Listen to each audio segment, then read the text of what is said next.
Hello students, how are you.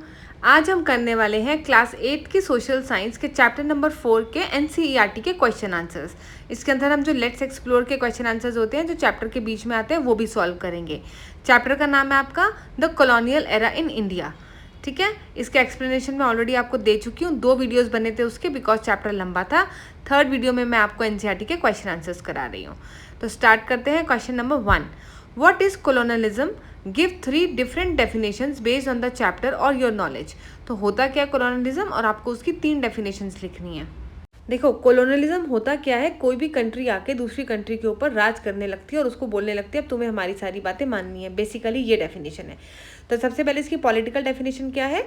कोलोनलिज्म is when a powerful country takes political control of another country या region and rules it by force. समझ में आ गया? Political control ले लेती है दूसरी कंट्री का और उसको फोर्स से रूल करती है। दूसरा अपना इकोनॉमिक डेफिनेशन, इसमें क्या है? Colonialism is the exploitation of the resources, wealth and labour of one country for the benefit of the another. उसमें क्या है, आप किसी भी कंट्री के जाकर उसके रिसोर्सेज, उसके पैसे वो सब यूटिलाइज कर रहे हो अपने बेनिफिट के लिए। तीसरी डेफिनेशन क्या है? Cultural definition, colonialism is when a foreign power imposes its own language, education, laws and culture on another society, weakening the local traditions। मतलब वो अपनी ही लैंग्वेज, अपनी एजुकेशन, अपने लॉज, वो सब चीज़ें, अपना ट्रेडिशन, अपने रिलीजियस बिलीफ जो है वो सब फोर्स करती है दूसरी कंट्री पे। Okay, now question number 2, colonial ruler often claimed that their mission was to civilize the people they ruled. Based on the evidence in the chapter, do you think this was true in case of India? Why or why not? तो वो बोल रहे जो colonial ruler थे वो कहते थे कि हम तो यहाँ पे इसलिए आए हैं क्योंकि हम सिविलाइज करना चाहते हैं लोगों को सही चीज़ें बताना चाहते हैं, उनको और बड़ा इंसान, अच्छा इंसान बनाना चाहते हैं। लेकिन आपको लगता है कि इंडिया में ऐसा था? एक्चुअली में ब्रिटिशर्स जो थे हमको सिविलाइज करने आए थे? ऐसा तो नहीं था मेरे ख्याल से। ब्रिटिशर्स यहाँ पे सिर्फ हमें एक्सप्लॉइट करने आए थे। No, it was not true. The British drained India's wealth, destroyed industries and caused famines that killed millions. उन्होंने इंडिया वेल्थ को पूरी तरह से इंडिया को निचोड़ दिया था, उसके सारे पैसे ले गए थे, सारी इंडस्ट्रीज वहाँ पे भी डिस्ट्रॉय कर दी थी। Education and railways were introduce not for the Indian benefit but to create clerk and transport raw material. तो बोल रहे हैं जो रेलवे और टेलीग्राफ सर्विसेज ब्रिटिशर्स ने स्टार्ट की थी वो इसलिए की थी ताकि वो अपने आर्मी के ट्रूप्स को आसानी से एक जगह से दूसरी जगह भेज सकें, अपने जो रॉ मटेरियल है वो आसानी से अपने ट्रांसपोर्ट कर सकें, इसलिए किया था उन्होंने। Their rule was based on exploitation not civilisation. तो उनका रूल सिर्फ एक्सप्लॉयटेशन पे बेस्ड था। Now question number 3, how was the British approach to colonising India different from earlier European powers like Portuguese और द फ्रेंच? तो Britishers की approach अलग कैसे थी? पोर्टुगीज की क्या थी और फ्रेंच की क्या थी? तो जो पोर्टुगीज थे उनका बेसिक फोकस था on religious conversion, Goa inquisition, force Christianity. मतलब जो पोर्टुगीज का मेन रीजन था यहाँ पे आने का, वो चाहते थे कि वो रिलीजन कन्वर्ट कराएं, सबको क्रिश्चियनिटी कराएं। इसलिए उन्होंने गोवा में भी एक इंक्विजिशन सेटअप किया जहाँ पे फोर्सफुली वो लोगों को क्रिश्चियन बनाते थे और जो लोग उनका रिलीजन नहीं मानते थे उनको वो बहुत टॉर्चर करते थे। नेक्स्ट आपके जो फ्रेंच थे, they came to India with big ambition, specially under the Dupleix who use smart strategies like training sipahis and manipulating Indian rulers। तो इनका भी प्लान जो था वो ब्रिटिशर्स की तरह ही था, ये भी राज करना चाहते थे इंडिया पे। But after losing to the British in the Carnatic Wars, the French influence shrank to few small colonies like Pondicherry. Unlike the Portuguese, they did not focus much on the religious conversion. उन्होंने religious convert किसी का नहीं कराया, ऐसा कुछ problem नहीं करी। लेकिन हाँ, ब्रिटिशर्स से वो हार गए थे। उनके साथ कार्नेटिक वॉर चली थी, मतलब एक के बाद एक काफ़ी सारी वॉर्स चली थी और बाद में उनकी जो इन्फ्लुएंस था वो केवल आपका पौंडीचेरी तक रह गया था। ठीक, अब तीसरा है ब्रिटिशर्स। सो ब्रिटिश ने क्या किया? They focus mainly on the economic exploitation, draining wealth, destroying industries, expanding the empire. They interfere deeply in the politics through doctrine of lapse and divide and rule policy. तो British तो पूरे planning के साथ ही आए थे, उन्हें India पे राज ही करना था हमेशा के लिए। Now question number 4, Indians funded their own subjugation. What does this mean in the context of British infrastructure project in India like the railway and telegraph network? आपका यहाँ पे सब्जुगेशन का क्या मतलब है कि किसी भी कंट्री को जैसे डिफीट कर दिया और उसके बाद उनको कहा कि आप हमारे ही रूल्स मानेंगे, हम आपको जो कहेंगे वो करना पड़ेगा, उनकी फ्रीडम और ऑटोनॉमी जो है वो ख़त्म हो जाती है। तो ये कह रहे हैं कि इंडिया ने खुद ही अपनी सब्जुगेशन फंड कर दी। कैसे? तो हुआ क्या? The British build railways and telegraph but the cost were paid from the Indian taxes. उन्होंने रेलवेज बनाया, टेलीग्राफ बनाया, लेकिन सारी कॉस्ट कहाँ से गई? इंडिया के टैक्सेस से, जो लोगों पे लगाया जा रहा था। This system mainly serve the British trade and military control, not the Indian development. तो मेनली ये किसके लिए था कि ब्रिटिश ट्रूप्स को एक जगह से दूसरी जगह आराम से जाया जा सके, और जो रॉ मटेरियल है, जो अंदर गांव के पार्ट्स होते हैं, वहां से रॉ मटेरियल आसानी से पोर्ट्स तक ले जाया जा सके। नेक्स्ट क्या था, Indians were taxed heavily, meaning they were forced to pay on the for the very structures that kept them enslaved. तो उनको बहुत हैवी टैक्सेस लगाए जाते थे और उनको देना ही पड़ता था, और बाद में हो क्या रहा है, स्लेव भी इंडियंस बन रहे हैं, टैक्स भी इंडियन पे कर रहे हैं, पैसे भी इंडियंस दे रहे हैं। Now question number 5, what does the phrase divide and rule mean? Give an example of how this was used by the British in India. तो डिवाइड एंड रूल का क्या मतलब है, आपस में ही फूट डलवा दो और फिर उसका फ़ायदा उठा के वहाँ पे रूल करने लग जाओ। इसीलिए कहते हैं कि बाहर वाले लोगों की बातों में नहीं आना चाहिए। इस बात का मीनिंग है a strategy to break unity among the people by encouraging rivalries so that they could unite against the ruler. मतलब जो भी यूनिटी है लोगों में वो ख़त्म कर देना, तोड़ देना, तो उनको अंदर एक दूसरे के प्रति गलत गलत बातें बताना और फिर उनके अंदर लड़ाइयाँ करवा देना, ऐसा होता है। एप्लीकेशन इन इंडिया कैसे किया ब्रिटिशर्स ने, encourage rivalry between Hindu and Muslim communities, Hindu और मुस्लिम में ही लड़ाई करा दी जबकि वो कभी भी लड़ते नहीं थे पहले। Interfere in the succession disputes, जैसे बैटल ऑफ प्लासे 1757 में।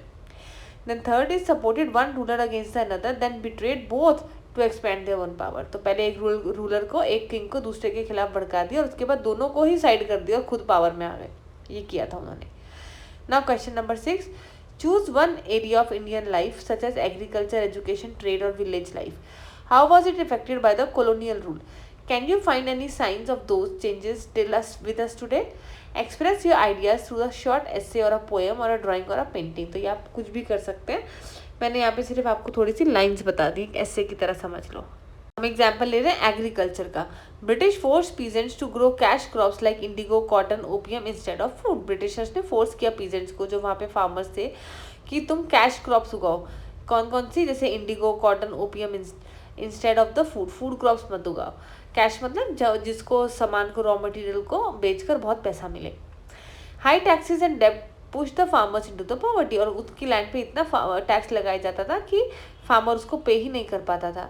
Famines became frequent 1770 then 1876 78। तो इन टाइम में भूखमरी बहुत ज़्यादा हुई because food was exported to Britain. Then agriculture became the tool for British profit not the welfare. किसी का भी वेलफेयर नहीं हो रहा था, सिर्फ ब्रिटिशर्स अपना प्रॉफिट कर रहे थे उससे। Question number 7. Imagine you are the reporter in 1857. Write a brief news on the report on Rani Lakshmibai resistance at Jhansi. Include a timeline or storyboard showing how the rebellion began, spread and ended, highlighting key events of the leaders.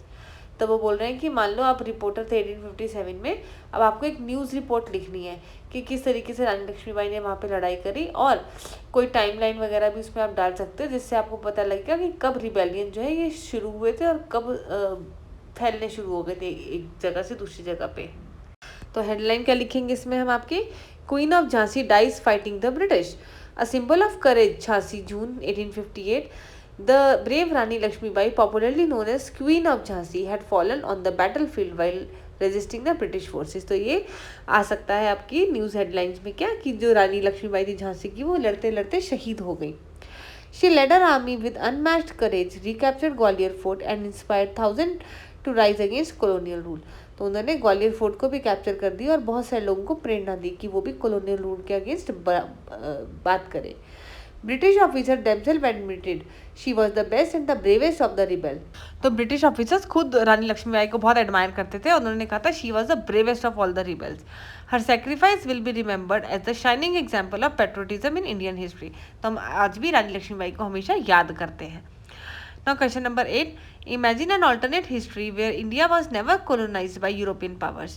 Write a short note of about 300 words exploring how India might have developed on its own path. अगर यहाँ पे कोई colonisation नहीं हुआ होता, कोई rule नहीं आता यूरोपियंस का, तो इंडिया में क्या क्या डेवलपमेंट होते हैं आज की डेट में, और इंडिया जो है क्या करता।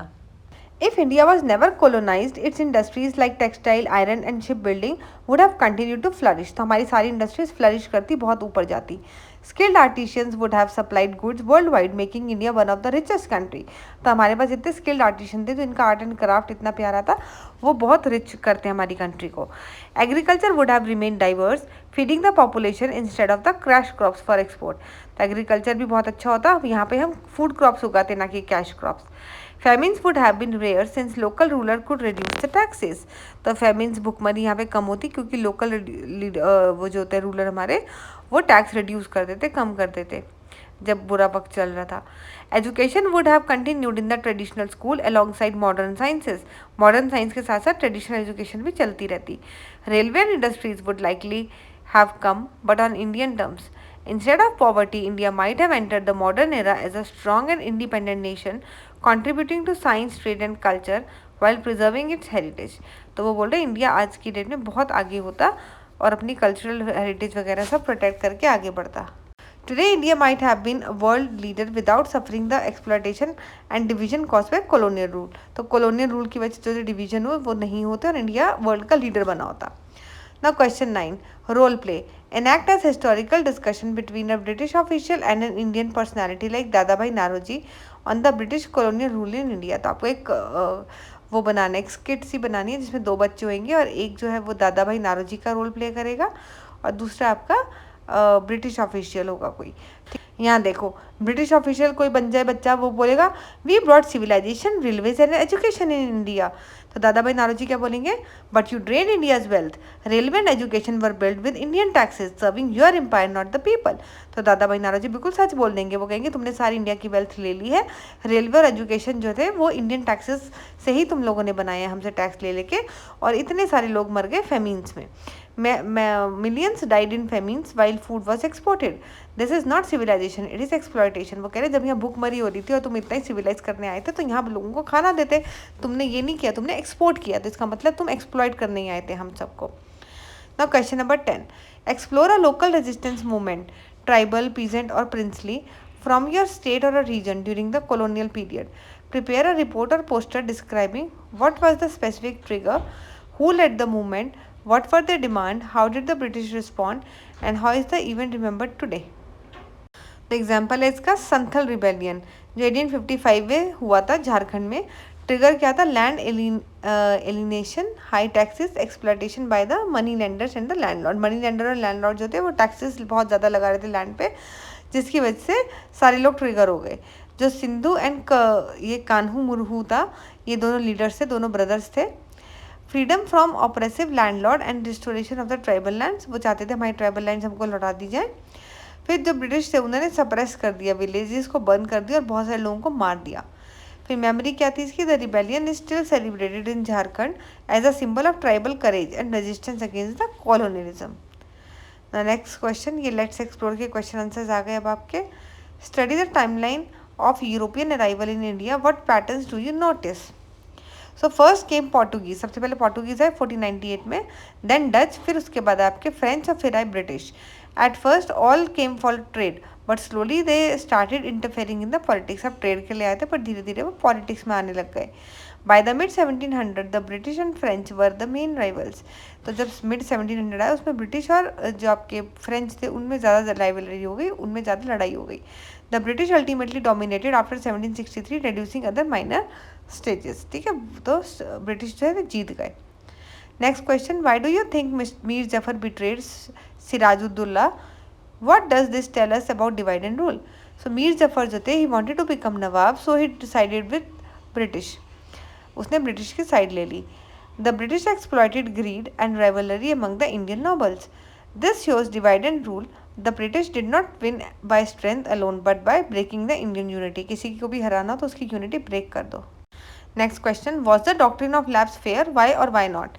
It was unfair because it ignored the Indian tradition of adoption. Many rulers had adopted heirs, but the British refused to recognize them. It was trick to annex kingdoms without war, showing how unjust colonial policies were.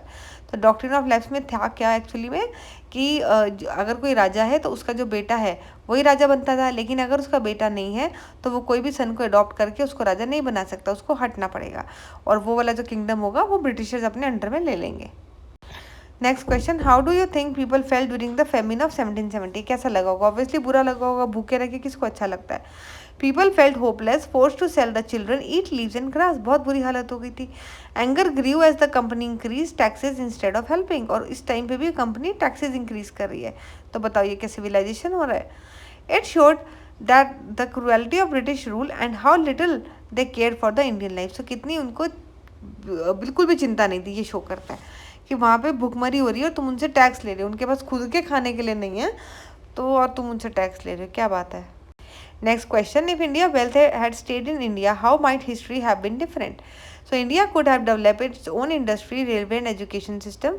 Famines might have been prevented if grain was used locally. India might have been the world power in the 19th century instead of becoming poor under the colonial rule. Colonial rule में तो वो बिल्कुल poor हो चुकी थी और हो सकता है वो world power बन जाती, हो सकता है कि पक्का बन जाती अगर ये colonial rule नहीं होता। Question next, what happened to the weavers of Bengal when British textile flooded the market? So they lost their livelihood as cheap British cloth replaced the hand woven Indian fabric. Machines वाले से जो कपड़ा बन के आता था वो आ गई मार्केट में। Many starved और returned to farming, बहुत सारे लोग स्टार्व हो गए, उनको पैसे ही नहीं मिलते थे जब सामान नहीं बिकता था और वो फार्मिंग करने लग गए दोबारा। William Bentinck said their bones were bleaching in the fields, showing the scale of suffering, मतलब कितने परेशान थे, उनकी बोन्स जो है वो फील्ड के अंदर वो क्या हो रहा है, ब्लीच कर रही है फील्ड को, मतलब कि कितनी बुरी हालत थी उनकी। Next question, why did Charles Metcalfe call Indian villages little republics? Because villages were self sufficient, managing disputes, irrigation, schools and welfare on their own. They survive even when the kingdom rose or fell. It shows India had strong grassroots democracy long before the British. तो Britishers के पहले ही हमारे यहाँ पे क्या थी, grassroot democracy थी। और दूसरा जो विलेजेस थी हमारी इंडिया की वो सेल्फ सफिशिएंट थी, वो अपने डिस्प्यूट्स भी सॉल्व करते थे, कोई और प्रॉब्लम वो भी सॉल्व करते थे, पानी नहीं आ रहा वो भी ठीक करते थे, स्कूल्स, ये सब चीज़ों की भी जिम्मेदारी उन्हीं की थी। नेक्स्ट क्वेश्चन है, do you think the British built railways for India benefit? Why not? No, railways were mainly for exporting raw material, importing British goods, moving troops quickly. Indians paid for it but benefits were mostly for the Britain. Next question है, why do you think Bankim Chandra used the rebellion in his novel Anandamath? Because it shows Hindu and Muslims uniting against such injustice. It inspired patriotism and courage. The song Vande Mataram from the novel becomes a symbol of India's freedom struggle. Next question, why did peasants refuse to grow indigo? Indigo क्यों नहीं grow कर रहे थे वो? It ruined the soil fertility and left no land for food crop. Planter paid very low interest and they forced the peasant into debt. उनको कर्जा लेना पड़ा. फिर growing Indigo mean starvation for the families, अब वो तो अपने लिए खाना उगाते थे वो ही नहीं कर पा रहे थे तो उनकी फैमिली भूख से ही मर गई। Next question, why do historians call 1857 the first war of independence? ऐसा क्यों बोला कि फर्स्ट वॉर इंडिपेंडेंस की? Because it was not just sipahi mutiny, peasants, rulers, tribals and women also join. ये खाली सिपाही ने ही नहीं स्टार्ट किया था कि हम जो है ब्रिटिश का कहना नहीं मानेंगे, ये एक्चुअली इसको बाद में ज्वाइन कर लिया था पीजेंट ने, रूलर्स ने और ट्राइबल्स ने. It was the first large scale United fight against the colonial rule, तो काफ़ी बड़े स्केल में ये फाइट हुई थी. दो it failed it planted the seed of nationalism, fail तो ही हो गई बट फिर भी सबके दिल में एक गिरा कि नेशनलिज्म कोई चीज़ है, हमें किसी के भी अंडर ना नहीं आना है, हमें अपना राज्य खुद करना है. नाउ अलग next question, do you think Britain should return India stolen treasures like Kohinoor diamond? Yes, because these artifacts were taken unfairly. These are the part of India's cultural heritage, not the Britain. Returning them would be an act of justice and reconciliation. तो बच्चों इसी के साथ आपके NCERT और let's explore के question answers खत्म होते हैं. आप बाकी 2 वीडियोस चेक कर लेना और अपने फ्रेंड्स के साथ शेयर करना. तब तक के लिए take care, stay aware, bye bye.